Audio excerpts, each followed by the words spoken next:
First thing I'd like to ask you to do is to change a few bowings. The bowings that NMEA gives you, for the most part, they work really well.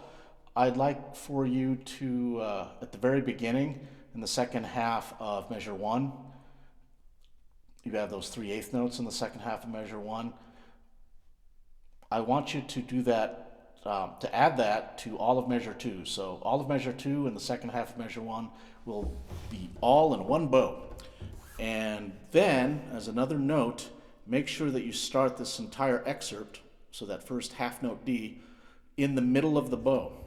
So it works like this. So you start in the middle of the bow, down bow, and that way you have the entire bow to play the 3/8 notes in the second half of measure 1 and the 4 quarter notes in measure 2. It gives it the right sound, and it gives you that piano right at the beginning. Also notice that I was playing sul tasto over the fingerboard. That also helps in giving you the right sound. Please do play fourth finger on the A string. Don't play an open D. Even though it may give you a secure first note, it creates other problems, like it makes it very hard to find the C sharp. So if you need to find a D, remember that since it's the beginning of the excerpt, you can do this little trick. Quietly pluck the open D with your left hand, and then hammer on with your fourth finger the D on the A string. And that allows you to feel secure in your first note. Now, go please to measure 5, where you have the quarter notes. That part, continue to play it quiet, play it on the string, play them very short and very resonant.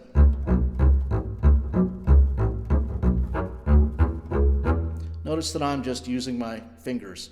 For you French bow players, same concept.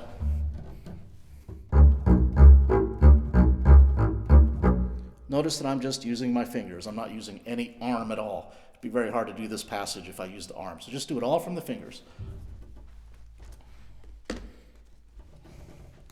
Okay, I've got another little trick bowing for you. If you go to measure 9, or the pickup to measure 9, just look at the second system on the E natural.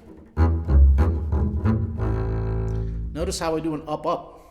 I do an up bow on the low E, and then an up on the A. This little weird bowing actually works very well. It keeps your bow in the part of the bow that you want it, so the bow never feels awkward. So please do that bowing. It works really well.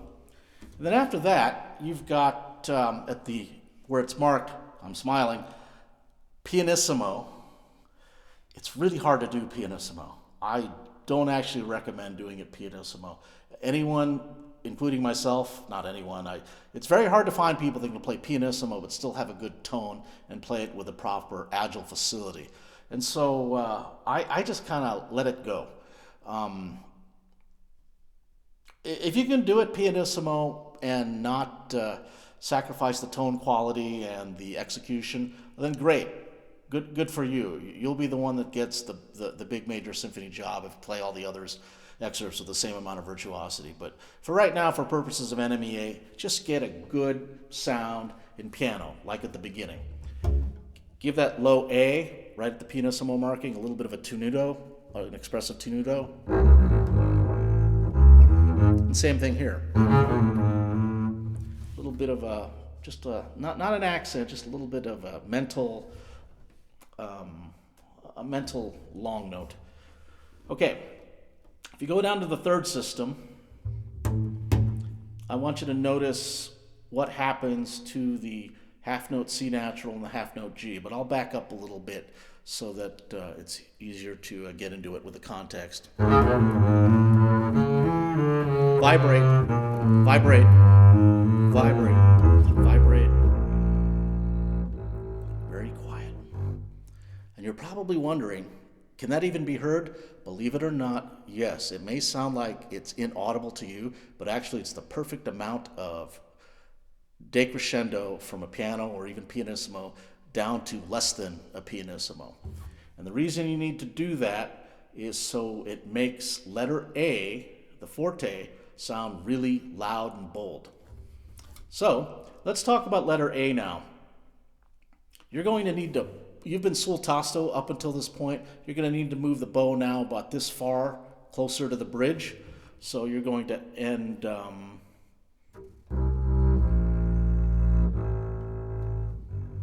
then you're going to quickly place your bow there.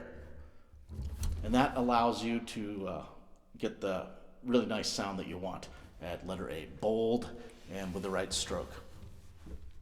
Conductors like to use this little metaphor where pretend that the first half of this excerpt before letter A is a party that you're about to attend, and you can hear all the action going on behind the door. And then letter A is when someone opens the door to let you in, and then you hear the big loud party.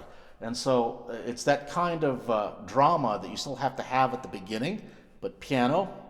And then finally, when the door opens at letter A, you can hear all the drama in its full volume. So that's a nice little visual that I like to carry around with me that I'd like to share with you. I think it works really well. Okay, so getting to the eighth notes. About all I can say about this is what makes this difficult is that there are all kinds of string crossings, all kinds of string resistances. As a result of the string crossings, change of register, and it's just kind of a semi-awkward fingering. And what that creates is that it's very hard to play this in tempo. And what most people do is they get faster and faster as the resistance becomes more consistent and easier, the resistance from the string.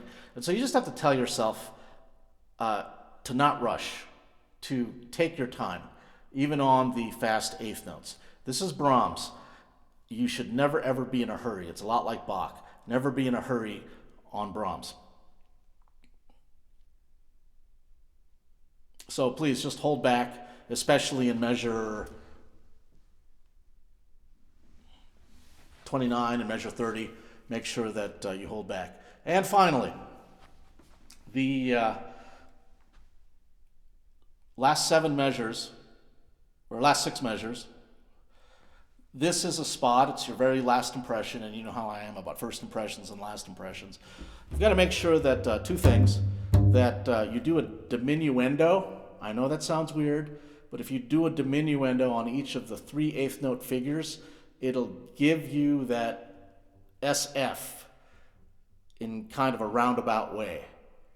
So don't try to accent and crunch the first note of the 3 eighth note figures, but instead play a nice sound, but then diminuendo as you go up. The other thing is to make sure that, even though I just said don't rush, people tend to slow down in this part, and so you have to make sure that you don't slow down too much. Play with this with a metronome. That will help you so much. Listening to a recording really won't help you all that much, unlike some excerpts. This particular one, play with a metronome, and it will help you a lot. So that's about all I can say about this Brahms excerpt. There's a lot going on here, and please enjoy yourself as you play this under whatever circumstances you play them in. It's a really nice little excerpt. It won't be the first time that you play it. I'm sorry, what I meant to say is it won't be the last time that you play it. All right, you have a good day, and thank you for listening.